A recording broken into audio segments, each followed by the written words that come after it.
Good evening, everybody. It's Kristopher here. Here's a quick little garden update. Haven't done a video in a while. So Ian came through, he knocked down some papaya trees. That's about it. All the damage is done, not much. Alright. So I haven't opened, I should open it right now. Alright, we'll open it. Alright, ladies and gentlemen, so I kind of transfer for material, mostly kitchen scraps, in these 3 bins that I have in the garden. So I have 100 and maybe 30 gigabytes of space, but I don't do videos anymore. I still eat healthy. Don't eat much garlic or onions at all, but so I don't really go into these bins. I never have, but I know the biology's there. So this is kind of first come, first serve. Let's give it a flash. I'm going to dig in real quick, then I'll come back. Alright guys, on second thought, I'm not going to go into the compost bins just because it's too problematic. I know that there's a good population of wet wigglers and earthworms and different micro insects and such. But we're just going to walk around the garden and see what we got going on. Because technically you want to come out here at night and see into those bins, because that's when the worms are most active. They come up. But I've been putting scraps into these. That's Precious the cat. So I have 3 bins here. So I have a bunch of kitchen scraps. Wow. So I made a pile there of debris. We have mulberry. So I'm really procrastinating on just trimming them way back or just letting them grow. I kind of bent the leaves or the stems so that they'll grow kind of differently, not straight up but over a little bit. So for the long term it might be beneficial, but I was thinking about maybe just because they produce on new growth, so cutting them back would produce more fruit in a way. But letting them get bigger and then bending them so you can get to the fruit is another way. And then I was going to chicken manure, fertilize them, pellet, but technically mulberry doesn't need fertilizer. So we had about a 15-20 footer papaya tree here. I'll show you the stem. Shrunken a little bit. So there it is. So I cut it at the base. It will regrow. See that? Mulberry. That grew from volunteer. That's a beautiful mulberry tree right there. That's beautiful. So yeah, here's another bin. So each bin has a different texture of chemistry. They're all pretty much the same, but just because the location of each bin throughout the garden is a little different. So I made a big pile there. Volunteer papayas. 2 avocado trees that I got from a neighbor, but I did top them because they were getting too tall, but they survived hurricane winds, so that was good. Other than that, still got the lemongrass, a lot of lemongrass. I have some volunteer domesticated plants. I forget what they're called, but they're just yeah, but they're just hanging out. So my last oregano plant is still kicking. I do have a cattle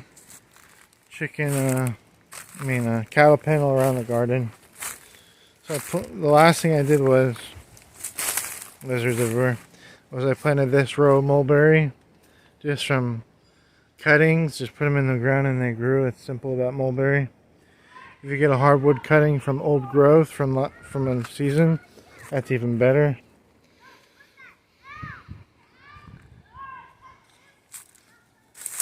So the bananas, they'll do their thing. These are the finger bananas, so they stay small. Which might be beneficial, but I prefer, now that I know that I've grown them, would want the bigger kind. But yeah. So yeah. So I have a suggestion here. Basically what the lemongrass is, you can separate them from the rhizome, not rhizome, but, and you can plant them everywhere and they will grow. And then kids over there. So yeah, so you can separate the main bunch of stalks into a line or however you may want, and they'll multiply in triplets and quadruples. That's the lemongrass. And then another idea was, which technically wouldn't be a good idea, but it sounds okay. But once the lemongrass is mobilized and replanted and separated, and that's a big job, would be to create rows in some shape or form into mounds. Then I'd start planting massive amounts of leafy greens. And so here's the big boy. I'm on a pepper plant, hot pepper plant. So it will grow like crazy, especially the mass of this. That is the mass of it. So this mulberry grew from a volunteer. There's another one there. Snakes, I have some ringnecks in here. So they eat little lizards or grasshoppers, or, you know. As you see, some black racers, rat snakes. We do have a cat out here, a feral cat that sticks around, that cuts down on rodent or rats or mice. Precious, which you saw in the earlier video, comes in at night. So this blueberry plant is still kicking. There's actually two there. It's actually the papaya from there all the way, and it landed right here, pretty close. It didn't damage a thing though.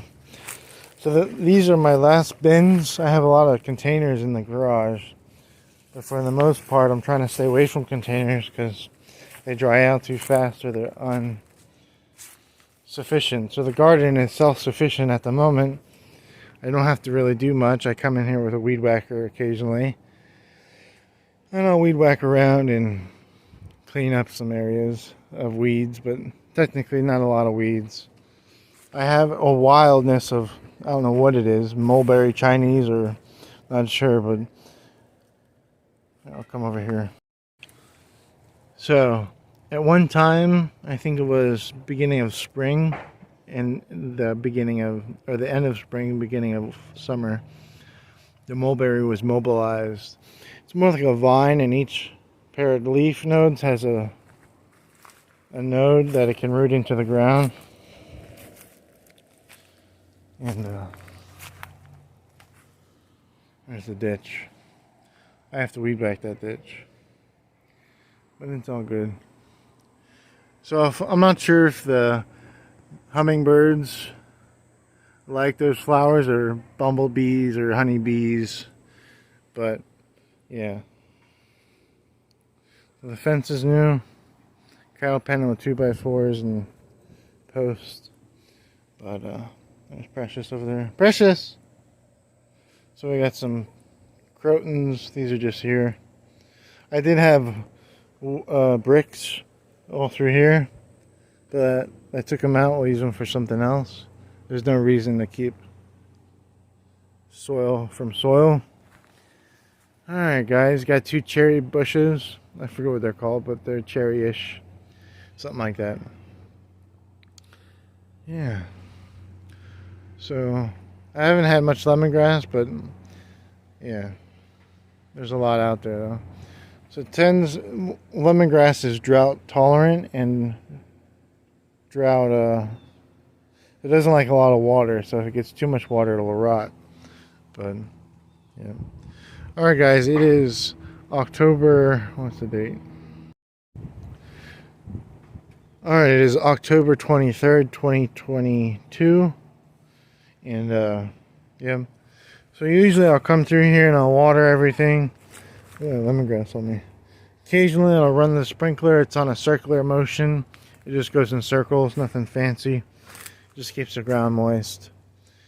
But I probably loaded about 10 cubic, I don't know how it's measured, 10 cubic yards, 2 cubic feet.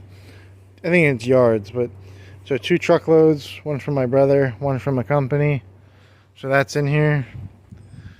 It's definitely broken down into rich organic sulfur. Hummus. Lots of roly-polies in the garden. They like to eat mulch and then break it down into good soil. But the garden's kind of self-sufficient. Really don't have to do much, like I said. Got some plants over here.